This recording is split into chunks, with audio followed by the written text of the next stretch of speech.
ادھر تو قبر شریف سے استعانت کی جائے اور ادھر اتنا بغض ہے، اتنا بغض. یہ بھی ایک ڈاکٹر ہے پر اسرار، بیان القرآن تفسیر اس کا نام رکھا ہوا ہے، اور لکھتا اس میں کیا ہے؟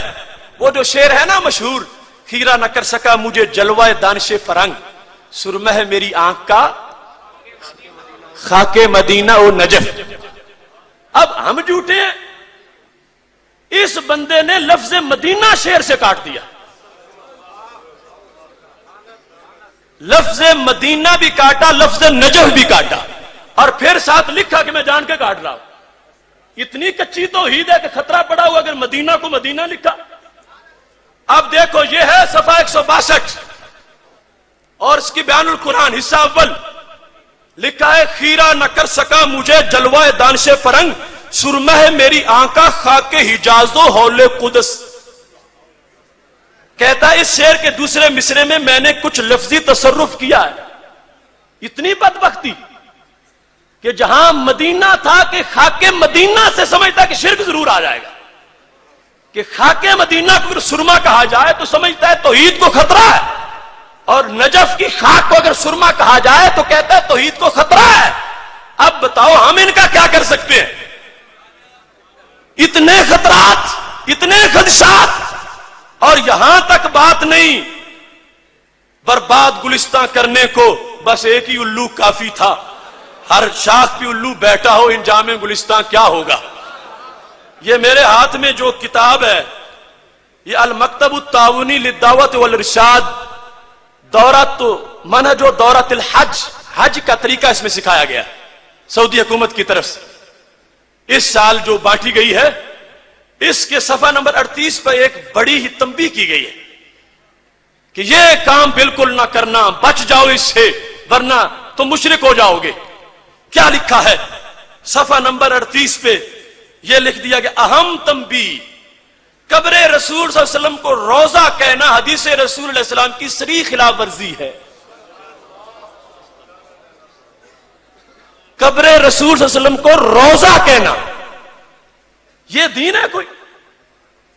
قبر رسول صلی اللہ علیہ وسلم کو روزہ کہنا، روزہ کہنا کہتے ہیں حدیث کی صریح خلاف ورزی ہے.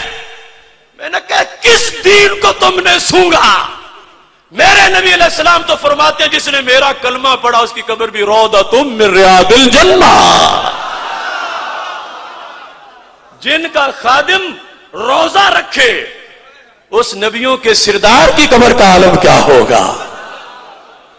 کوئی بغض کی حد ہوتی ہے، لیکن روزہ کہنا حدیث کی صریح خلاف ورزی ہے.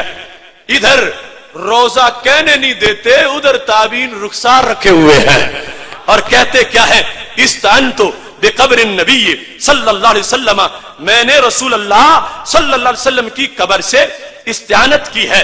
یہ دین ہے اس صدی کا دین جو تابعین کی صدی ہے.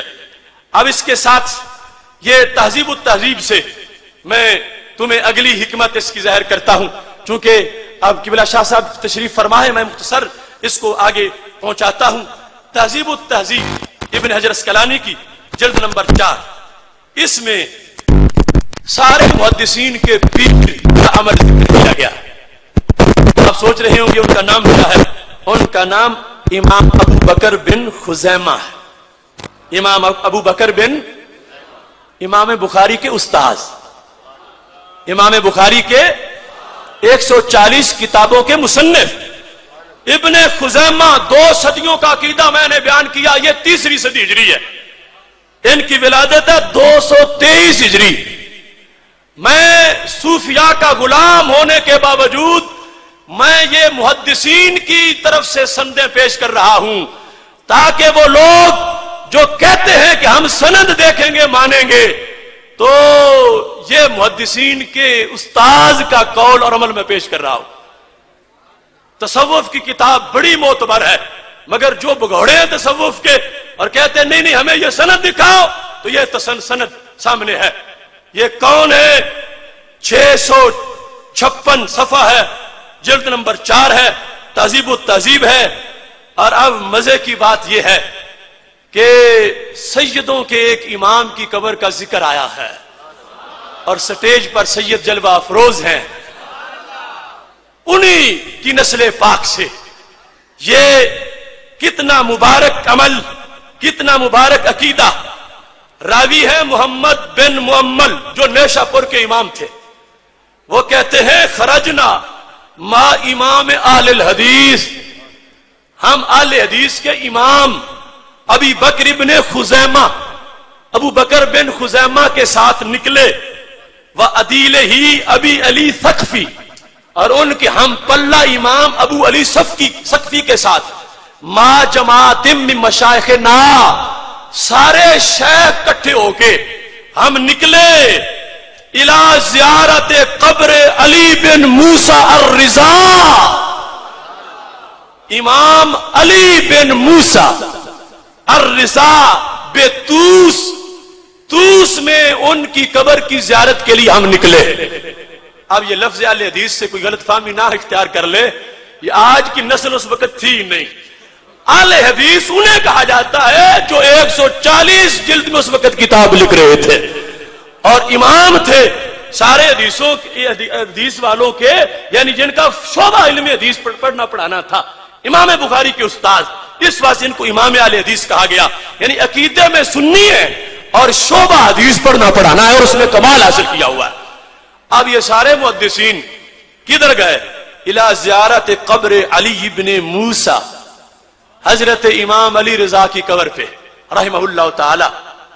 اب آج کی وہ فکر کہاں گئی جو کہ نبی علیہ السلام کی قبر روضہ پاک کی طرف جانا ہو تو معاذ اللہ نیت سے نہیں جانا چاہیے، مسجد نبوی کی نیت سے جانا چاہیے۔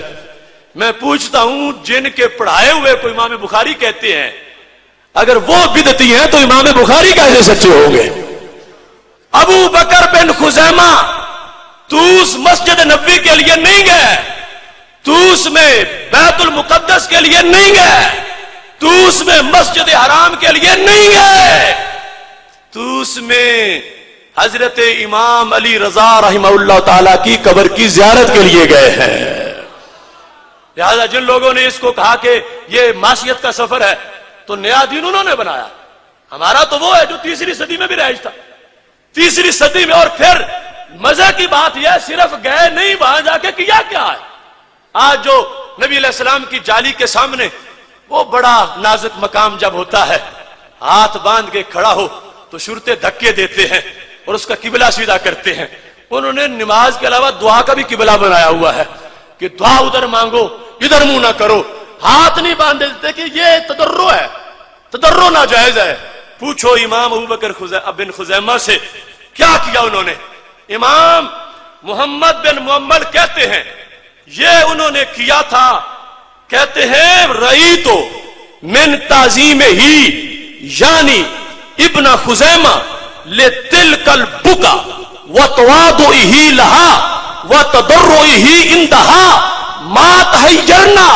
کہتے ہیں ہمارے سارے محدثین کے امام جس وقت حضرت امام علی رضا رضی اللہ تعالی عنہ کی قبر پہ پہنچے، ہم نے دیکھا امام ابو بکر بن خزیمہ نے اس قبر کی تعظیم کی، اس قبر کے پاس تضرع کیا، اس قبر شریف کے بعد تواضع کیا اور بتایا کہ جن کی نسل پاک میں اتنی بعد میں آنے والے کی قبر کا اتنا احترام ہے، اس رسولوں کے امام کے روضے کا عالم کیا ہوگا۔